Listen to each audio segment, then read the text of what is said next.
Hey YouTube, welcome back. Aligned with Plants, episode I think 5. What's up, y'all? It's here 7 back again, back with another Aligned with Plants episode. I think I'm actually going to change the name of the channel as a heads up. But I'm super excited to be back on and sharing with you all. I appreciate you guys' support the last couple of months, even though I didn't have any new uploads. I've been busy working on a new project and a new book called Astrology in the Garden. I can't actually see what I'm recording, so hopefully this is all in frame. But Astrology in the Garden is my latest project and new book. I decided to restart making videos on YouTube right as I was finishing up this book. So obviously was a little bit confused and had to just take a break from recording the videos to get this out. So I'm super excited to be back. The channel is going to grow and will expand to include more than just plants. Although if you've been on the channel or if you've watched any of my older videos, you'll see that I do talk about astrology before. And plants really is, you know, a gateway into the language of the unseen. So I'm going to walk you guys through this gateway. I'm going to build the bridge with my YouTube family on connecting plants with the entire, you know, ecosystem and helping you continue to align with plants, but also align with our whole system, the earth, the above and the below, and everything in between, which is what we all are doing. So happy to be back, y'all. Happy Mercury Day. It's Wednesday here as I'm uploading this video. And I'm just so excited to be able to share this book. I'm gonna do this in one cut, so no edits. I will probably mess up, but my computer crashed while doing this book, and so I no longer have my Final Cut Pro. I'm going to be loading this onto canva.com and creating my very simple video on canva.com. If you are a content creator or a YouTube artist and you don't have Final Cut Pro, or you don't have all the technology or the time or the skills, because I had the technology, I barely had the time, had very little skills. Now I don't really have the technology or the time to edit the videos. So I'm going to be using canva.com for the next, you know, I don't know, a couple months or so until I either get a better program or find someone to help me get these videos edited and put out. Also waiting until, you know, we just continue to grow and when the time is right for me to invest and make these videos even higher quality. But I'm going to just do this in one edit, hopefully maybe a couple cuts. And use canva.com. I'm not affiliated with canva.com. I pay for their monthly service. I use them to create so many things, book covers, books, you know, all flyers, marketing material, things like that, but also now videos too. So I actually made the intro to this video on Canva, and I'm going to be doing this whole video there too. So thanks for hanging out with me. I'm excited to have you on my channel. Yeah, you can follow me on Instagram at Align with Plants. I'm probably going to be changing that handle as well here soon. But it's all about astrology in the garden today. I'm so excited to have released this book into the world. It is a baby for sure, something that I gave birth to. It took me about a year plus to get the book written and out. And it is in the world. And I will definitely be bridging and linking my audience here and anyone who finds this videos, not only with plants, but with how plants work in our whole system. Astrology in the Garden was and is inspired through the story of the zodiac that I was able to find in my garden. We currently live in a concrete building in the city, and so we don't have much access to dirt currently. But years ago, when I built my family's food forest garden in our backyard in Portland, Oregon, I found myself literally like visualizing and witnessing the zodiac, the 12 signs of the zodiac, the 12 houses of the zodiac in my garden. I was able to watch the early spring plants erect out of the earth with a fervor and a fire that can only be related to Aries. I was able to watch my summertime plants first begin to experience evaporation and the feeling of water being pulled from their bodies right around the time of Cancer, the first feeling energy. I was able to watch the beauty of Venus and the disconnected work of Libra in the fall, when Libra comes in and removes the leaves from all of the trees, these beautiful reds and oranges and yellows and these amazingly beautiful Venusian-like colors. Libra comes in with very little emotional awareness of the death that is impending, death that is coming, and removes the leaves from the earth.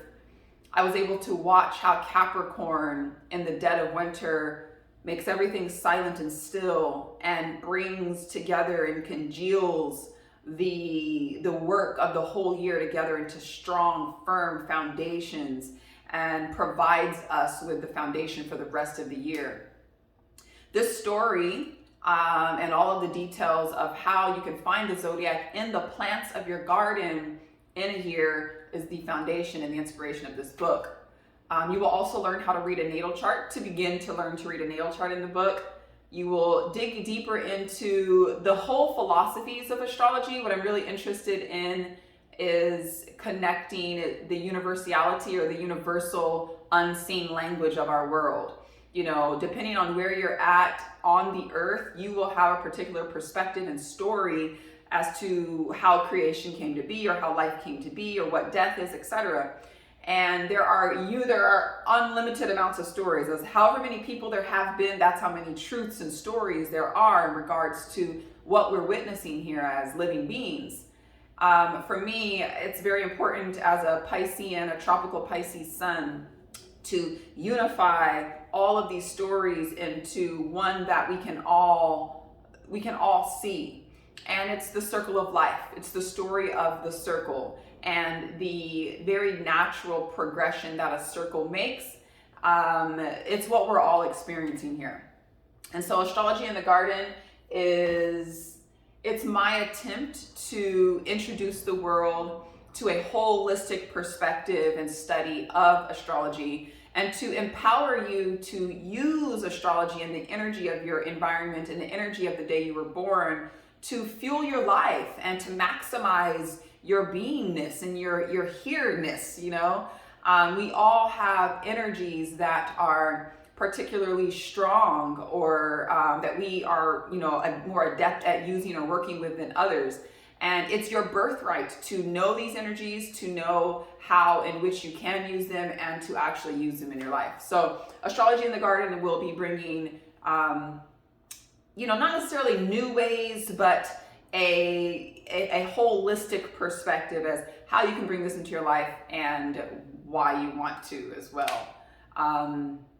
What I wanted to talk about today, I just wanted to come on, introduce the book, show everybody the book, get back on. I just haven't recorded in a while, and I get kind of nervous, you know, when I haven't recorded in a while. So I just wanted to get back on camera, do an update with you guys, let you know that I'll probably change the name of the channel. But I also wanted to talk to you all about aligning with your rising sign. Let me make sure I'm still recording. We're good, yay. So I wanted to talk to you all about aligning with your rising sign.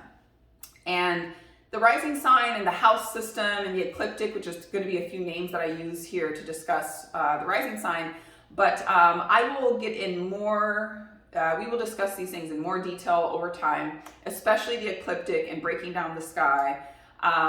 For like time purposes, I'm going to just give a really quick explanation of what it is now, but either stay tuned on my channel for deeper analysis of these things, of the rising sign and the house system and the ecliptic, or do some research because the ecliptic is actually the pathway that the sun and all the planets and the moon travel across our sky. The sun plus every planet within a few degrees of this line and the moon all travel across our sky in the exact same pathway every day. It's actually one of the first things that I direct people to when they're learning how to watch the sky is the ecliptic. What pathway is the sun taking across the sky every day? Find that pathway and start to study that pathway first. It will enlighten you to so many truths about living on Earth that I highly recommend and welcome you to study the ecliptic. But stay tuned here too as well, because I will be discussing it more with you. So, Align with your rising sign. I am a Pisces sun in the tropical system. I was born during the late winter, which is the energy of rebirth. This is when all of the plants have already gone through Capricorn season of the foundation of rebuilding and structuring the solid foundation. We've moved into Aquarius, where we've disconnected from the body and from the earth because it's so cold and frigid, and are traveling the ethers to gather all of what we need to know in order to be reborn. And then we go into Pisces season, the third portion of winter, where the sun is coming back, right? We're now coming towards the equinox. The sun is returning from the winter solstice, and every day in Pisces season, the sun spends a little bit more time over the earth. I was born during that time where rebirth and the unconditional love of the whole cycle and of the newness that is coming is a very natural part of my being. Delusion is also part of Pisces, and there's a lot to the Piscean 12th house subconscious part of all of us. But growing up in an astrological home and with an Aries mother who is an astrologer, she told me and made sure I knew that I was a Pisces, and she connected me to my very Piscean ways. She didn't study whole house astrology though, and she didn't know about the natal chart though. And so I was raised and grew up thinking that I was a Pisces, and couldn't really get why there was this like internal struggle, fight, war going on inside of me. That yes, I wanted to be this dreamy, kind of lazy, disconnected, Piscean soul. Like that's a part of who I really am. Just very, very dreamy and etheric and kind of always in like another realm somewhere. Though there was another side to me that almost like despised that side of me, that despised my watery, dreamy, lazy Pisces self. When I learned that I was a Virgo rising, oh my gosh, like self-awareness to the 10th power, right? All of a sudden, my natural internal thought processes made so much more sense, and I didn't feel like I hated myself anymore, or like I was attempting to, bring myself down in a way, because that's a part of my internal struggle. I have my sun in Pisces, and I have the opposition actually. We'll get more into aspects as well, but my rising is actually in opposition to my sun. They're actually pretty much on the exact same axis. So when I was born, the sun was over here on the western horizon, and we'll talk about the first house. My rising sign was on the eastern horizon. So my level of self-awareness and self-love and self-acceptance stepped up so many levels when I aligned with my rising sign. I want to offer this same, gift and level of realization to you as well. So what is the rising sign? The rising sign is also known as the first house. It's also known as your ascendant. It is the actual portion of the sky and portion of the ecliptic that is rising up the eastern horizon, rising. So, wherever you're at the eastern horizon, whatever sign and portion of the ecliptic is rising up, and even planet that is rising at that moment you're born, the minute you're born, is your rising sign.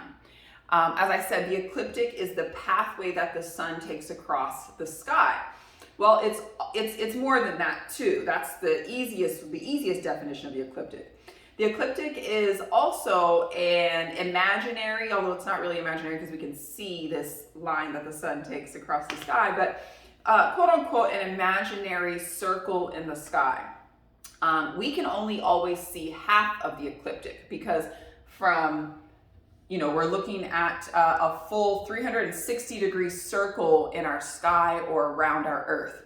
The first house, the rising sign, starts at the eastern horizon, and then you go up to 12 o'clock, which would be the third house, and then we go back down to so that's 12, 3, 9 o'clock, which is the western horizon. And then we come back around to 6 p.m., which would be underneath actually the earth, or the subconscious, the dark part of the circle. The first 6 houses are above, it's the, in the blue sky, and the next 6 houses, house 6 to house 12, are underneath the earth almost. And so that's why they call it an imaginary circle, because we can't see the whole circle, but this is what is happening in our sky around our earth every day.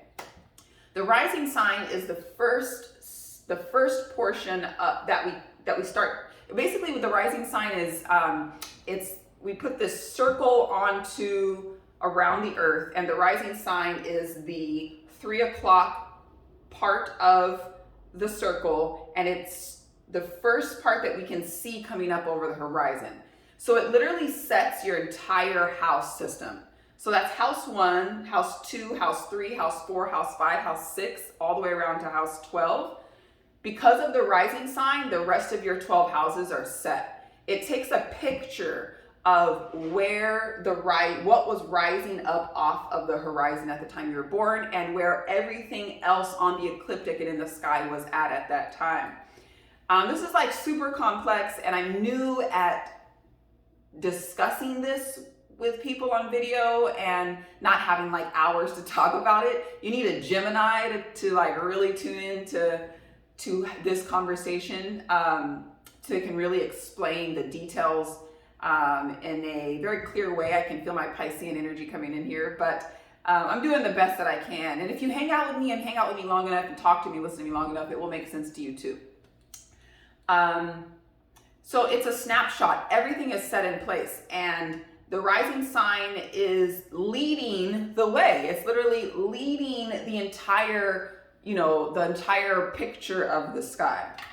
The rising sign has been historically connected to and linked to our physical outer appearance. So the energy in which we lead our lives with, which is this physical body, and the outward presentation that we give to the world, is what the rising sign is.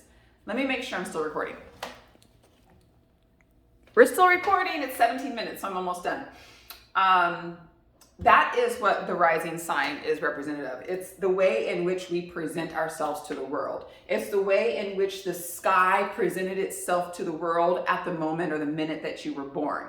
And so it has a lot to do with our physical appearance, the way that we show up to work, the way that we work with others, oftentimes the way that we present ourselves in social media, in very casual interactions. It's the way that we dress. It's the way that our bone structure is. It's the way so much of us is associated to our rising sign. It is literally leading the way. It's what we call the chart ruler. And the planet that is associated to your rising sign is the ruler of your chart. So the energy that was rising off the eastern horizon when I was born was Virgo or Mercury. It really was Mercury in that portion of the ecliptic that was rising up. And so Mercury is my chart ruler. Mercury is a very fast-paced, small, quick-moving planet. It is the planet of communication. That's why today is Mercury Day. Happy Mercury Day. It is the planet of communication and commerce and exchange. And so, excuse me, I have a natural disposition in the world that is very mercurial. I am a high-level communicator. I spend a lot of time jabbing, like chatty patty to the 10th degree is me. I look like a Virgo. I look like a communicator. I look like I move around a lot and like I don't sit still often. I'm tall and lean and have a natural muscular shape to me because I am a quick moving person. Mercury leads my chart. It leads the sky, when I was born. So aligning with your rising sign can bring great new levels and new levels of self-awareness and self-acceptance. I grew up my whole life being told that I was tall and thin, except for the years that I had babies. I had 3 babies in 5 years, and I was curvy and thick then, and nobody ever believed that I was tall and thin before. But my natural size is a thinner person, more muscular, more angular, And, you know, growing up in certain cultures, and especially my culture, that is not always favored. A part of me wants to think, oh, you know, not necessarily I wish, but it would be cool to have more curves. It would be cool to have more of a Venusian, you know, shape perhaps. But it was really, you know, and it still is, me not only embracing, but living the truth of my rising sign that has developed and continues to develop my own self-love and self-acceptance. I'm not made to care a lot about the way that my external body looks. I'm not made to wear makeup and fuss with my hair and to look in other ways that other rising signs look. I'm made to do Mercury Virgo type work. And it's just a different energy. The video's already going long here, and I feel like I'm like super chatty patty right now. I'm not staying focused, but I really wanted to just come on, get a new video out, introduce y'all to the book, and start bridging the connection between plants and the earth and the below with the above and the stars and the sky, because it is an interdependent relationship. And what is happening in the sky, especially when we're born, has 100% influence and effect on our body, mind, spirit, experiences, inner self, inner dialogue, our emotions, our parents, our ancestry, what we're supposed to do, how we're supposed to do it. Like, we are written in the stars, y'all. And it's a part of my path, a part of my imprint from the stars, to talk about it as much as I can with whomever I can and introduce as many people to the unseen yet birth-given language of our environment. Our ancestors spent a lot of time outside, and in that time they were able to learn and to decipher the languages of the energetic field we live in. It is being reborn. It is our generation's time to do the same. And I wrote Astrology in the Garden to do my part to help make that connection. Aligning with your rising sign is going to align you with your whole house system. It's going to align you with true and full self-acceptance and self-love. And also it's going to align you with a very strong need that you have, like your work, why you're here in your work. My Virgo rising literally leads my life. It is the way in which I am here to do my work and serve. And when we really get in tune with the first energy in the first house, we find new ways or revamp old ways, or just even accept and embrace the current ways that we do things. And we spend less time judging ourselves and criticizing ourselves, unless you're a Virgo rising, and just accept who we are and how we are and where we are, and be our best versions and our best selves right then, right now. That's really the most important thing. And what I want to press upon all in my realm is, you're built perfectly. You are built exactly how you're supposed to be. There is not a single thing off in your construction, no matter what. The way that you were born into this world was how you were intended to be born at the time you were intended to be born, to the parents and family and history and culture and everything that you were intended to be born. The earth is going to continue to birth every single being that is needed to maintain the regenerative cycle of the circle of life. And I'm just so excited and thankful to know this language and to be able to share it with you all and be a part of this amazing YouTube family that has 1 million astrologers on here that talk about it all anyways. So definitely don't just stop here. Continue your astrology search and align with your rising sign. If you need your chart read, check out sahir7.com. I have a natal chart calculator there. I also offer natal chart readings as well. My book is available there too. My book is on Amazon.com. You definitely want to read this book if you're interested in plants, gardening, stars, astrology, metaphysics. Like, you want to read this book. And stay tuned. Please like, share, and subscribe. I forget to say that. Tell a friend who's interested. This fly is telling me it's time to go. Tell a friend who's interested, and stay tuned, because I will be back recording more videos. It might be more like this, just me sitting here talking. with less edits and things. But I'm here. I'm not going anywhere. The Virgo rising is a servant, and so I'm here to serve you. Happy Mercury Day, y'all. I will see y'all soon. Peace.